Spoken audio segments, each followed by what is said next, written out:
Welcome to my YouTube channel Gyan Sagar classes Bhalua Pahadia Siwan. वैसे हम लोग आज भारती भवन क्लास 10 का मैथ पढ़ेंगे, जो जिस चैप्टर का नाम होगा बहुपद। ठीक है, तो हम लोग सबसे पहले बहुपद के बारे में बेसिक जानकारी थोड़ा सा जानेंगे। उसके बाद आगे हम लोग एग्जाम्पल सॉल्व करेंगे, उसके बाद चैप्टर स्टार्ट करेंगे। ठीक है, तो सबसे पहले हम लोग बहुपद के बारे में थोड़ा सा जान लें। अक्सर क्वेश्चन में आता है कि पहचानिए निम्नलिखित में से कौन सा बहुपद है, कौन सा बहुपद नहीं है। तो सबसे पहले हमको एक बात ध्यान में रखना होगा कि जब भी बहुपद होएगा, ठीक है, बहुपद कौन होगा कौन बहुपद नहीं होगा, तो हमको एक बात ध्यान में रखना होगा। जैसे मान कोई भी अगर बहुपद दिया है, इसका पावर जो होता है माइनस में नहीं रहेगा। सबसे पहला बात यह ध्यान रखना है, उसका पावर माइनस में नहीं रहेगा। ठीक, और इसका जो पावर है रूट में नहीं होगा। ठीक है, और उसका पावर बट्टा में नहीं हो सकता है। ठीक है, इसके अलावा अगर जो भी पावर वाला मिलेगा तो हम क्या कर सकते हैं, उसको बहुपद कह सकते हैं, अन्यथा वह बहुपद नहीं है। बस ये तीन कंडीशन हमें ध्यान में रखना होगा कि बहुपद कौन हो सकता है, यानी जिसका पावर माइनस में नहीं हो, जिसका पावर रूट में नहीं हो, जिसका पावर बट्टा में नहीं हो। इसके अलावा कोई भी अगर ऐसा मतलब मिलेगा तो उसको हम बहुपद कह सकते हैं। जैसे कि मान लिया जाए, कह सकते हैं x+2 बहुपद है। हाँ, ये बहुपद है। अगर एक और एग्जांपल ले लें तो 2x² + 5x + 3, तो क्या ये बहुपद है? तो हाँ, ये भी बहुपद है। तो बस बहुपद पहचानने का यही तरीका होता है कि उसको हमें ध्यान में रखना है क्या, कि उसका पावर माइनस में नहीं होना चाहिए, रूट में नहीं होना चाहिए और बट्टा में नहीं होना चाहिए। इसके अलावा सारा बहुपद हो सकता है। ठीक है, अब बहुपद का जो फॉर्म होता है, जैसे कि मान लीजिए अगर हम बात करें बहुपद के, तो बहुपद अनेकों प्रकार के होते हैं। यहाँ पर अगर हम घात के अनुसार देखें, तो जैसे कि घात के अनुसार जो बहुपद होता है, घात के अनुसार, तो घात के अनुसार जो बहुपद होता है उसको हम कहते हैं रैखिक बहुपद। ठीक है, रैखिक बहुपद। उसके बाद आता है द्विघात बहुपद, और मिलता है त्रिघात बहुपद। ठीक है, तो ये सारे घात के आधार पे बहुपद है। और आगे भी देखेंगे तो चतुर्घात बहुपद भी हो सकता है, पंचघात बहुपद भी हो सकता है। ठीक है, तो हम लोग इतना ही से समझ के अपना काम चला लेंगे। ठीक है, तो जैसे कि मान लिया जाए अगर बहुपद की अगर हम बात करें यहाँ पे कि रैखिक बहुपद किसे कहते हैं, तो हम कह सकते हैं कि वैसा बहुपद जिसका घात कितना हो, एक हो, तो इस प्रकार के बहुपद को हम क्या कहते हैं, रैखिक बहुपद कहते हैं। जैसे मान लीजिए हम लिख दें x+2। अब यहाँ पर हम देखेंगे घात कितना है 1, एंड कुछ भी ना दिया रहता है, इसका मतलब कितना घात दिया है, 1 दिया है। तो ये कौन सा बहुपद हो जाएगा, रैखिक बहुपद हो जाएगा। ठीक है, ये भी लिख दे, ये कौन सा बहुपद है, ये भी एक रैखिक बहुपद है। तो हमको एकदम बात ध्यान में रखना होगा कि जिस बहुपद का घात एक होता है उसे हम क्या कहते हैं, रैखिक बहुपद कहते हैं। ठीक है, उसके बाद आगे बढ़ेंगे द्विघात बहुपद में। ठीक है, तो द्विघात बहुपद क्या होता है, तो जिस बहुपद का घात कितना हो, 2 हो, यानी कि जिस बहुपद का घात 2 हो उसे हम क्या कहते हैं, द्विघात बहुपद कहते हैं। ठीक है, जैसे इसका एग्जांपल हम देख सकते हैं x² + 2x + 3।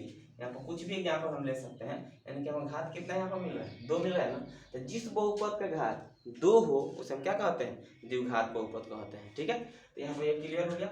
जैसे मान लीजिए x² + 5 लिख दे, यहाँ पे ये कौन सा बहुपद होगा, द्विघात बहुपद होगा। क्यों, क्योंकि इसका घात कितना है, 2 है। तो हम जान रहे हैं कि जिस बहुपद का घात 2 होता है उसे हम क्या कहते हैं, द्विघात बहुपद कहते हैं। अब बात कर रहे हैं त्रिघात बहुपद का। तो त्रिघात बहुपद क्या होता है, तो कहते हैं जिस बहुपद का घात कितना हो, 3 हो, उसे हम क्या कहते हैं, त्रिघात बहुपद कहते हैं। जैसे इसका एग्जांपल है x³ + 5x² + 2x + 3, कुछ भी रख सकते हैं। ठीक है, हमें सिर्फ घात से मतलब है। इसका घात कितना है, 3 आया है, ये कौन सा बहुपद होगा, ये हो जाएगा त्रिघात बहुपद हो जाएगा। बात समझ में आया। इसी प्रकार एग्जाम में क्वेश्चन पूछा जा सकता है कि जिस बहुपद का घात 4 है उसे हम क्या कहते हैं, तो उसे हम चतुर्घात बहुपद कहते हैं। इसी प्रकार अलग अलग मतलब घात देकर पूछेगा तो हम अलग अलग बता सकते हैं, यहाँ तक कोई दिक्कत नहीं है।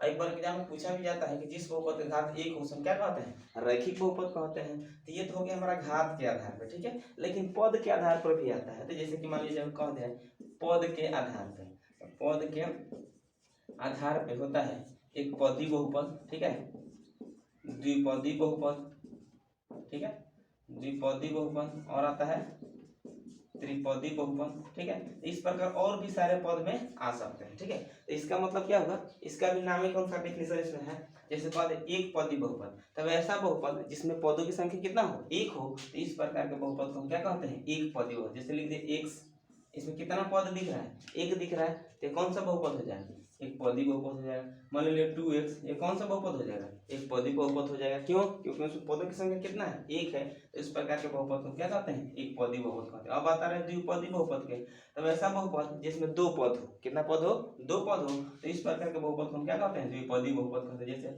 x + 3 लिख दिए, तो यहाँ पर कितना पद है, एक दो, तो कितना पद हो रहा है, दो पद हो रहा है, तो इस प्रकार के बहुपद को हम क्या कहेंगे, द्विपदी बहुपद कहेंगे। अब आता है त्रिपदी बहुपद का, ठीक है। तो त्रिपदी बहुपद क्या होता है, तो जिस बहुपद में पदों की संख्या कितना हो, तीन हो, कितना हो, तीन हो, तो उस प्रकार के बहुपद को हम क्या कहते हैं, त्रिपदी बहुपद का। जैसे कह दीजिए x² + 4x + 3, यहाँ पर देखा जाए 1 2 3, कितना पद हो रहा है, तो तीन पद हो रहा है, तो इस प्रकार के बहुपद को हम क्या कहेंगे, त्रिपदी बहुपद कहेंगे। बात समझ में आया। तो हमें इसे पढ़ना है द्विघात और त्रिघात के बारे में, ठीक है। तो सबसे पहले हम लोग देखते हैं द्विघात बहुपद का जो फॉर्म होता है उसको देख लिया जाए, ठीक। तो द्विघात बहुपद का जो सूत्र होता है, द्विघात बहुपद, तो हमको पहचान में आ गया। हम इसके बारे में जान गए कि जिस बहुपद का घात कितना हो, दो हो, तो उस प्रकार के बहुपद को क्या कहते हैं, द्विघात बहुपद कहते हैं। तो जैसे कि मान लीजिए यहाँ पे इसका फॉर्म होता है द्विघात बहुपद, मान लेते हैं इसको px मान लेते हैं, ठीक है। तो px = हो जाता है ax² + bx + c, यही होता है द्विघात बहुपद का फॉर्म, ठीक है। अगर इस फॉर्म में कोई भी बहुपद रहता है तो उसको हम द्विघात बहुपद कह सकते हैं, अन्यथा वो मतलब दूसरा कुछ होगा, ठीक है। अब जैसे कि मान लिया जाए तो द्विघात बहुपद है, जो पहला रहता है उसको a कहते हैं, दूसरा वाले को b कहा जाता है, तीसरा वाले को c कहा जाता है, ठीक। तो इसमें हम लोग एक और बात जानेंगे, तो द्विघात बहुपद है तो इसका हम शून्यक निकालते हैं, क्या निकालते हैं, शून्यक। तो इसमें शून्यक, द्विघात बहुपद के शून्य कितने होते हैं, तो द्विघात बहुपद के शून्य कितने हो जाएंगे, दो, जितना घात उतना शून्य। बात समझ में। तो द्विघात बहुपद के कितने शून्यक होंगे, दो। कौन कौन होता है, एक अल्फा होता है और एक क्या होता है, बीटा होता है। बात समझ में। एक कौन होता है, अल्फा, और दूसरा क्या होता है, बीटा होता है। तो जैसे कि मान लो तो हमको निकालना पड़ता है शून्यकों का योगफल, शून्यकों का गुणनफल, ये सारे चीजें हमें इसमें निकालना है, ठीक है। तो सबसे पहले अगर हम बात करें, थोड़ा सा फॉर्मूला पर चलते हैं, तो थोड़ा फॉर्मूला हमारा हो जाएगा शून्यकों का योगफल, क्या हो जाएगा, शून्यकों का योगफल। तो शून्यकों का योगफल कितना होता है, इसको हम कहते हैं अल्फा प्लस बीटा, योगफल मतलब जोड़ होता है, अल्फा प्लस बीटा बराबर फॉर्मूला होता है -b/a, ये हो जाएगा हमारा शून्यकों का योगफल। अब आता है शून्यकों का गुणनफल, शून्यकों का गुणनफल, ठीक है। तो इसमें हम इंटू कर लेते हैं, इसका आ जाएगा अल्फा इंटू बीटा = c/a, ये होता है हमारा क्या, शून्यकों का गुणनफल, और ये होता है शून्यकों का योगफल। तो ये फॉर्मूला हमको ध्यान में रखना होगा, ठीक है। अभी हम सारा फॉर्मूला को इसमें डिस्कशन करा देते हैं, ठीक है। तो द्विघात बहुपद हमारा क्या होता है, ax² + bx + c, इसमें दो शून्यक होते हैं अल्फा और बीटा। तो शून्यकों का योगफल कितना होता है, -b/a, और शून्यकों का गुणनफल कितना होता है, c/a, ठीक है।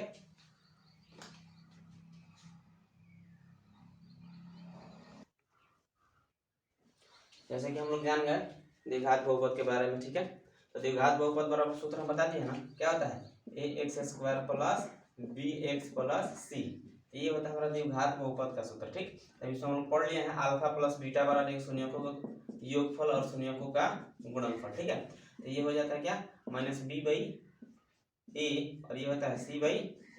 एक इसका और फॉर्म होता है, ठीक है, जिसको थोड़ा सा मन बड़ा वाला फॉर्मूला होता है, ठीक है। तो हो जाता है द्विघात बहुपद, जिसको हम px भी कह सकते हैं, हो जाता है a × x² - alpha plus beta into x + alpha into beta, एक फॉर्मूला ये भी होता है, ठीक है। तो द्विघात बहुपद में ये तीन फॉर्मूला हमको ध्यान रखना होगा, कौन कौन, एक ये होता है इसका फॉर्म, मेन फॉर्म होता है द्विघात बहुपद का, ठीक है। तो द्विघात बहुपद का जो मेन फॉर्म होता है, ठीक है, तो द्विघात बहुपद बराबर क्या हो जाता है, ax² + bx + c, ठीक है। इसमें शून्यकों का योगफल हो गया -b/a, शून्यकों का गुणनफल हो गया c/a। अब आता है त्रिघात बहुपद, ठीक है। तो अब आता है त्रिघात बहुपद के बारे में जान लेते हैं। तो तो त्रिघात बहुपद होता क्या है ये हम लोग जान चुके हैं। क्या त्रिघात बहुपद किसको कहते हैं? तो जिस बहुपद का घात कितना हो 3 हो तो उसे हम क्या कहते हैं? त्रिघात बहुपद कहते हैं। तो त्रिघात बहुपद पर आपका फॉर्म क्या हो जाता है? ax³ plus bx² plus cx plus d। तो ये होता है त्रिघात बहुपद का फॉर्म। ठीक है, त्रिघात बहुपद में क्या होता है? इसमें भी आता है शून्यकों का योगफल, गुणनफल और दो वर्ग शून्यकों का योगफल, गुणनफलों का योगफल। तो इसका अगर हम बात करें कि इसमें कितने शून्यक होते हैं, तो इसका पावर कितना है? 3 है। तो इसका शून्यक हो जाएगा 3। कौन कौन हो जाएगा? अल्फा, बीटा और इसको कहते हैं गामा। ठीक है, तो इसमें हम देख लेते हैं कि अल्फा प्लस बीटा बराबर क्या होता है? Alpha plus beta plus gamma, इसमें तीनों आ जाएगा। ठीक है, तो जो शून्यकों का योगफल होता है यानी कि कह देंगे इसको शून्यकों का योगफल। तो शून्यकों का योगफल इसको हम कहते हैं alpha plus beta plus gamma. इसका वही फॉर्मूला होता है -b/a। क्या होता है? शून्यकों का योगफल। कौन? त्रिघात बहुपद में भी यही होता है, alpha plus beta plus gamma equal to कितना हो जाएगा? -b/a। अब आता है क्या कि दो करके, ठीक ना, दो करके शून्यकों के दो करके शून्यकों के गुणनफलों का योगफल। ठीक है, इसमें होता है alpha into beta plus beta into gamma plus gamma into alpha. ठीक है, इसका हो जाता है c/a। ये हो गया हमारा दूसरा फॉर्मूला त्रिघात के लिए। ठीक है, एक और होता है, इसका होता है शून्यकों का गुणनफल। ठीक, तो शून्यकों का गुणनफल बराबर कितना हो जाता है? इसको हम कहते हैं alpha into beta into gamma बराबर हो जाएगा -d/a। तो ये हो गया त्रिघात बहुपद के लिए फॉर्मूला। बात समझ में आया ना? यानी कि त्रिघात बहुपद के कितने शून्यक होते हैं? 3 होते हैं। कौन कौन? अल्फा, बीटा और गामा। तो इसमें भी हम शून्यकों का योगफल, गुणनफल वगैरह सब निकालेंगे। तो इसका फॉर्मूला एक होता है alpha plus beta plus gamma equal to -b/a और दूसरा होता है दो करके शून्यकों के गुणनफलों का योगफल, alpha into beta into gamma plus gamma into alpha कितना था? c/a। और शून्यकों का गुणनफल, शून्यकों का गुणनफल जिसको हम कहते हैं alpha into beta into gamma equal to कितना? -d/a होता है। ठीक है, अब त्रिघात बहुपद का एक लॉन्ग फॉर्मूला भी होता है। ठीक है, जिसको हम जान लेते हैं। तो होता है त्रिघात बहुपद, इसको हम px भी कह सकते हैं। ठीक है, इसका फॉर्मूला होता है a into x³ minus alpha plus beta plus gamma into x² plus alpha into beta plus beta into gamma plus gamma into alpha into x minus हो गया alpha into beta into gamma. ठीक है, तो ये एक इसका long formula होता है किसका? त्रिघात बहुपद का। त्रिघात बहुपद के दो फार्मूला हमको पता हो गया। एक इसका हम फॉर्म जान गए, इसका फॉर्म क्या होता है? ax³ plus bx² plus cx plus d। ये इसका मेन फॉर्म होता है। और इसका हम योगफल, गुणनफल और दो करके शून्यकों का योगफलों के गुणनफल भी जान चुके हैं। ठीक है, अब हम लोग क्या करेंगे? थोड़ा बहुत इसका एग्जाम्पल सॉल्व करेंगे। तो इसमें जैसे कि मान लीजिए एक क्वेश्चन ऐसे भी दे दिया जाए, कह दिया जाए कि एक द्विघात बहुपद ऐसे दिया है, जैसे मान लो 5x² प्लस 7x माइनस 8। इसका हम क्या करना है? शून्यकों का योगफल और गुणनफल ज्ञात करना है। ठीक है, तो सबसे पहले यहाँ पर हम देख लेंगे, इसको a कहते हैं और इसको b कहते हैं और इसको क्या कहते हैं? c कहते हैं। ठीक है, तो सबसे पहले इसको चुनेंगे। a इक्वल टू कितना है? 5, b इक्वल टू 7 और c इक्वल टू -8। हमें निकालना क्या है? शून्यकों का योगफल। तो योगफल क्या होता है? अल्फा प्लस बीटा बराबर सूत्र होता है -b/a। तो बराबर में बराबर माइनस b के जगह पर कितना रखना है? 7, a के जगह पर कितना रखेंगे? 5। ये इसका निकल गया क्या? शून्यकों का योगफल।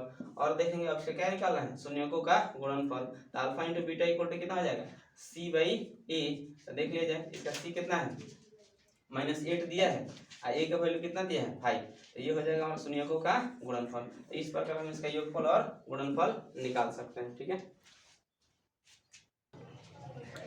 इसके बाद एक और एग्जांपल हम लोग देख लेते हैं। ठीक है, जैसे मान लिया जाए x² प्लस 5x ऐसे भी दिया जाता है बहुपद में। ठीक है, कह दे इसका शून्यकों का योगफल तथा गुणनफल ज्ञात करना है। ठीक, इसमें हम देख लेते हैं a बराबर कितना है? 1 है अब बी बराबर कितना हो गया 5, और बिना एक्स वाला है ना तो इसको सी बराबर दिया नहीं तो इसको क्या रख सकते हैं 0 रख सकते हैं, ठीक है। अगर यहाँ पर ध्यान रखना कि एक्स स्क्वायर वाला ए होता है, एक्स वाला बी होता है, अब बिना एक्स वाला क्या होता है सी होता है, तो इसमें बिना एक्स वाला दिया नहीं ना है तो उसको क्या मान सकते हैं सी मान सकते हैं। अब वही काम इसमें हमको निकालना है, alpha plus beta equal to formula क्या होता है माइनस बी बाई ए, तो हो जाएगा बी के जगह कितना है 5 और ए के जगह कितना है 1, तो 5 में 1 से डिवाइड करेंगे तो इतना ही आएगा, तो ये हो जाएगा आंसर। अब निकालना अल्फा इंटू बीटा, तो अल्फा इंटू बीटा कितना हो जाएगा सी बाई ए, तो सी का वैल्यू किसके बराबर है 0 अब बटे ए का वैल्यू कितना है 1, यहाँ पे भाग देंगे तो कितना आ जाएगा 0, तो यानी कि अल्फा प्लस बीटा का वैल्यू किसके बराबर आ गया 5 के बराबर, और अल्फा इंटू बीटा का वैल्यू आ गया 0 के बराबर, ठीक है। तो इसी प्रकार और भी जितना भी क्वेश्चन होगा मतलब हम लोग हल कर सकते हैं। अब एक हम त्रिघात बहुपद ले लेते हैं, तो जैसे कि मैंने 2x³ plus 5x square minus 7x plus 2, तो ये त्रिघात बहुपद दिया हुआ है और इसी का हमको शून्यकों का योगफल और दो दो करके शून्यकों का योगफलों का गुणनफल और इसका गुणनफल ज्ञात करना है, ठीक है।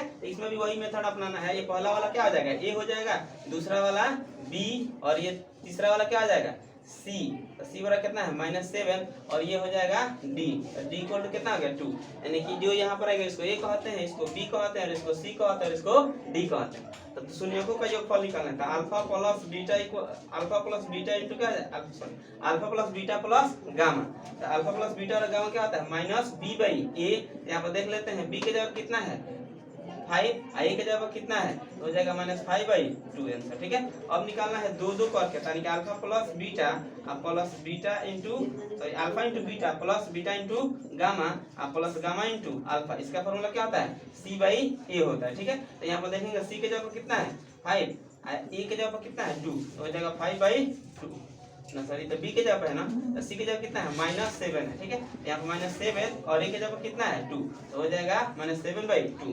अब निकालना है alpha into beta into gamma, यानी कि शून्यकों का गुणनफल इसको कहते हैं। तो फॉर्मूला क्या होता है इसका -d/a, तो d का वैल्यू हम लोग देख सकते हैं कितना दिया है -2 और a का वैल्यू दिया है 2, तो 2 से 2 कैंसिल कर लेंगे तो कितना हो जाएगा -1 आंसर हो जाएगा, ठीक है।